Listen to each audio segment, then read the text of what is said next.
గాంధీ గారు మీకు నేను ఇవాళ ఓపెన్ బంపర్ ఆఫర్ ఇస్తున్నా. మీరు బీఆర్ఎస్ పార్టీలే ఉన్నాము అని మీరు అంటున్నారు కదా. రేపు పొద్దున 11 గంటలకి నేను వస్తాను మీ ఇంటికి. నేను రేపు వచ్చి నీకు బీఆర్ఎస్ పార్టీ కండువా ఇద్దరం కప్పుకొని ఇద్దరం కలిసి నీ ఇంటి మీద బీఆర్ఎస్ పార్టీ జెండా ఎగిరేసి రేపు నేను నువ్వు వివేకానంద ముగ్గురం కలిసి మళ్ళీ బీఆర్ఎస్ భవన్కి వచ్చి ఈడ మనం ప్రెస్ మీట్ పెడదాం. నువ్వు సిద్ధంగా ఉండాలని గాంధీ గారికి నేను తెలియజేస్తా ఉన్నాను. రాయ్ కైశ్వరెడ్డి 11 గంటలకు నా ఇంటికి వచ్చి జెండా ఎగరేస్తా ఉన్నావు కదా, రాకపోతే 12 గంటలకు నీ ఇంటికి వస్తా.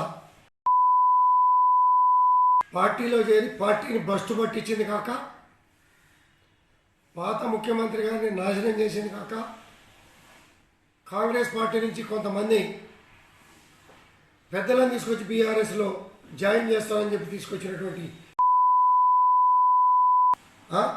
నువ్వు నా ఇంటి మీద జెండా ఎగరేసుకోవడానికి సిద్ధంగా లేం. చేతులు కట్టుకుని కూర్చోలా. నా కొడక నువ్వు నేను తేల్చుకుందాం రా. ధైర్యం ఉంటే నా కొడక, లేకపోతే నేను వస్తా. నా పోలీస్ సిబ్బంది కూడా అవసరం లే, వాడో మేము తేల్చుకుంటాం. ఇది బీఆర్ఎస్ పార్టీకి నాకు కాదు యుద్ధం, కౌశిక్ రెడ్డి గారికి నాకు యుద్ధం. తేల్చుకుందాం. నువ్వు నేను బాంచర్ దేనికైనా సిద్ధమైన కొడక రా, తేల్చుకుందాం.